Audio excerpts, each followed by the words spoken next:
buah iblis paling gelap, tapi juga paling aneh di dunia One Piece. Pernah dengar rahasia Yami Yami no Mi milik Kurohige? Sekilas, kekuatan Yami Yami no Mi cuma menarik benda dengan kegelapan. Tapi ternyata, ada fakta jarang orang tahu. Tidak seperti pengguna logia lain, Kurohige tetap menerima serangan, bahkan lebih sakit dari manusia biasa. Tapi kegelapannya bekerja seperti gravitasi, menyeret musuh, menyerap apapun, bahkan meniadakan kekuatan buah iblis dengan satu sentuhan. Teori fans bilang, Yami Yami no Mi menyimpan ruang di dalam tubuh. Itulah alasan Kurohige bisa punya dua buah iblis sekaligus. Jadi, kelemahan Yami Yami no Mi bukanlah batasan, tapi kunci untuk kekuatan terlarang. Pertanyaannya, apakah Kurohige akan berhenti di dua buah, atau bisa menyerap lebih banyak lagi? Halo Nakama, kali ini kita bakal bahas 5 fakta unik tentang kekuatan Luffy.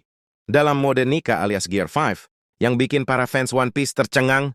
Sebelum lanjut, mari berteori di kolom komentar. Fakta 1. Buah iblis, bukan paramecia biasa. Ternyata Gomu Gomu no Mi yang dimakan Luffy selama ini bukan paramecia, tapi sebenarnya buah mitologi tipe Zoan, yaitu Hito Hito no Mi, model Nika. Buah ini memberi Luffy kekuatan Dewa Matahari Nika, sosok legenda yang membawa tawa dan kebebasan. Fakta 2. Kekuatan yang sesuai imajinasi. Gear V bikin Luffy bisa bertarung dengan cara yang benar-benar absurd. Dia bisa merubah tubuhnya sesuka hati, bahkan mempengaruhi lingkungannya jadi seperti karet. Intinya, kekuatan Luffy di mode ini bekerja mengikuti imajinasinya. Fakta 2. Efek kartun Looney Tunes. Salah satu hal unik dari mode Nika adalah gaya bertarungnya yang seperti kartun klasik. Serangan bisa terasa kocak tapi tetap berbahaya. Misalnya mata bisa melotot berlebihan, badan bisa gepeng, bahkan musuh pun bisa ikut terkena efek kelenturan dunia karet ini.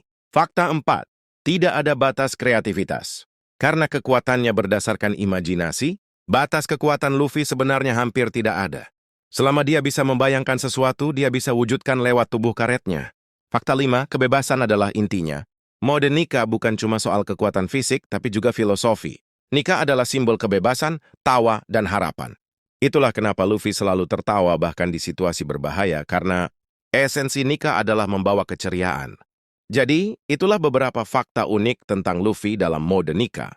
Menurut kalian, seberapa kuat Luffy bakal jadi di masa depan dengan kekuatan ini?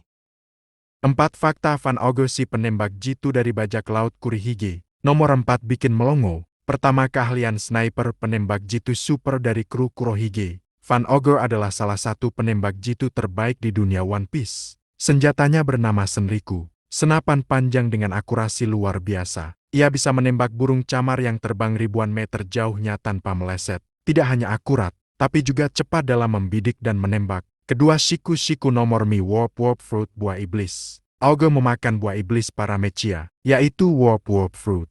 Kekuatan ini memberinya kemampuan teleportasi warp. Bisa memindahkan dirinya ke tempat lain secara instan, bisa memindahkan orang lain atau objek ke lokasi berbeda. Dalam RC Amazon Lily, ia menggunakan kemampuan ini untuk memindahkan kru Blackbeard dengan cepat. Teori Monkey D. Dragon. Fakta tentang Monkey D. Dragon. Monkey D. Dragon adalah ayah dari Luffy dan anak dari Garp, menjadikannya bagian dari garis keturunan D. Ia dikenal sebagai penjahat paling dicari di dunia, sekaligus pemimpin pasukan revolusi yang menentang pemerintah dunia. Dragon pertama kali muncul di Logwe Town, di mana tiba-tiba badai misterius menyelamatkan Luffy dari eksekusi. Hal ini memicu teori bahwa I memiliki kekuatan buah iblis yang berkaitan dengan Ayin atau Kewaca. Meskipun jarang tampil, keberadaan Dragon membuat pemerintah dunia ketakutan, bahkan lebih daripada bajak laut besar. Identitas penuh dan kekuatannya masih misterius. Tapi jelas ia akan punya peran besar menjelang akhir cerita. Bila kalian mempunyai wawasan lebih tentang teori One Piece, bisa komentar aja ya guys. Kendang kebebasan, Drums of Liberation atau Nika no Taiko, jadi salah satu momen paling epik dan misterius di One Piece. Kenapa itu kendang kebebasan, Joy Boy? Disebut pertama kali saat Luffy bangkit setelah kalah dari Kaido di Onigashima. Saat itu Zunisha, gajah purba raksasa, bilang kalau dia mendengar kendang kebebasan lagi setelah 800 tahun. Bunyi itu muncul bersamaan dengan detak jantung Luffy ketika Gomu Gomu no Mi, sebenarnya Hito Hito no Mi, model Nika, terbangun menjadikannya Joy Boy baru. Mana dari kendang kebebasan? 1. Simbol kehadiran Joy Boy Mobenika. Suara kendang menandakan Joy Boy yang legendaris telah kembali dalam bentuk Luffy. Joy Boy, pembawa tawa, kebebasan, dan harapan. 2. Irama kehidupan dan kebebasan. Bunyinya seperti detak jantung yang bergema ke seluruh dunia, tanda seseorang yang membawa kebebasan absolut telah bangkit. Filosofinya, selama ada tawa dan hidup, kendang itu tidak pernah padam. 3. Pertanda perubahan zaman. Setiap kali kendang berdentum, dunia akan berubah besar-besaran. Zunesha yang hidup sejak Void Century tahu ini adalah momen sejarah yang akan mengulang. Dawn of the World, Fahar Dunia. Kenapa Monkey D. Garp bisa kalah? Dari Kuzan Aokiji Dr. si Aghad menurut konteks cerita One Piece. Pertama, usia dan kondisi fisik Garp. Garp sudah tua, usia 78 tahun saat pertarungan di Hachinosu. Meski masih disebut Hero of the Marines dan jelas punya kekuatan luar biasa, stamina dan daya tahannya tidak lagi sama seperti masa muda. Kuzan berada di puncak umur emas sekitar 49 tahun. Lebih prima secara fisik. Kedua situasi pertarungan yang tidak menguntungkan. Garp tidak hanya melawan Kuzan saja, tapi juga banyak bajak laut Blackbeard yang ikut menyerang termasuk Shiryu, Vasco Shad, Sun Yuan Wolf, dan sebagainya. Dia harus melindungi Kobe, Grus, dan lainnya. Jadi tidak bisa bertarung dengan sepenuh tenaga untuk dirinya sendiri. Ada momen ketika Shiryu menusuk Garp dengan serangan kejutan, yang membuatnya terluka parah sehingga Kuzan lebih mudah menekannya. 3. Kekuatan Kuzan. Kuzan adalah mantan admiral dengan kekuatan buah iblis Logia Hai nomor Mi. Setelah 2 tahun tim Escape, dia makin berpengalaman dan kuat. Bahkan cukup dipercaya oleh Blackbeard untuk jadi tangan kanannya. Es-nya bisa membatasi gerakan lawan. Dan ketika lawan sudah terluka seperti Garp,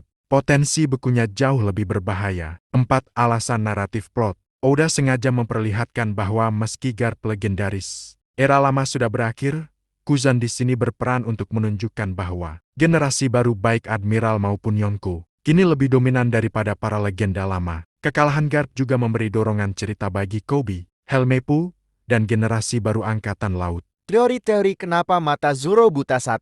1. Luka latihan dengan Mihawk. Teori paling masuk akal, saat berlatih dengan Dracul Mihawk, Zoro dapat luka serius di matanya. Ditutup bukan cuma karena cedera, tapi juga sebagai tanda pengorbanan buat kekuatan barunya. 2. Beberapa fans percaya mata kiri Zoro sebenarnya menyimpan kekuatan besar, mirip seperti kutukan pedang atau Ashura modenya. Menutupnya mungkin untuk mengendalikan kekuatan itu agar tidak lepas kendali. Ada yang menyamakan dengan konsep Third Eye atau kekuatan tersembunyi. 3. Haki atau teknik pedang khusus. Teori lain bilang mata kiri bisa jadi pusat observation. Haki atau semacam teknik pedang terlarang yang belum diperlihatkan. Jadi bukan buta permanen, melainkan sengaja disegel. 4.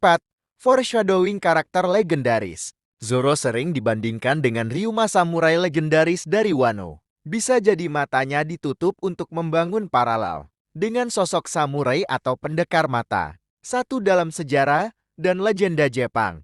5. Pola Oda, kesederhanaan. Ada juga kemungkinan simpel banget. Oda hanya ingin desain baru Zoro terlihat lebih garang dan dewasa. Jadi matanya ya cuma rusak permanen, gak ada hidden power apapun. Berikut adalah beberapa fakta tentang kekuatan Sabo. Sabo adalah kepala staf pasukan revolusioner dan salah satu petarung terkuat di organisasi tersebut. Ia menguasai teknik bertarung Ryusoken yang memanfaatkan kekuatan tangan, naga untuk menghancurkan lawan, maupun benda keras. Setelah insiden Dressrosa Sabo, memakan buah iblis merah-merah Nomi peninggalan, Ase yang memberinya kemampuan mengendalikan api. Dengan buah iblis itu Sabo bisa menciptakan serangan api yang sangat kuat dan mampu menghancurkan pasukan dalam jumlah besar. Ia juga menggabungkan teknik api dengan Ryusoken sehingga serangannya jauh lebih mematikan. Sabo memiliki Kenbunshoku Haki dan Busoshoku. Haki tingkat tinggi membuatnya mampu merasakan musuh dan memperkuat serangan fisiknya. Ia cukup cepat dan tangguh untuk menahan serangan dari tokoh kuat seperti Laksamana Angkatan Laut Fujitora. Kekuatan fisiknya sangat luar biasa, bahkan sebelum memakan buah iblis ia sudah bisa menghancurkan baja dengan tangan kosong.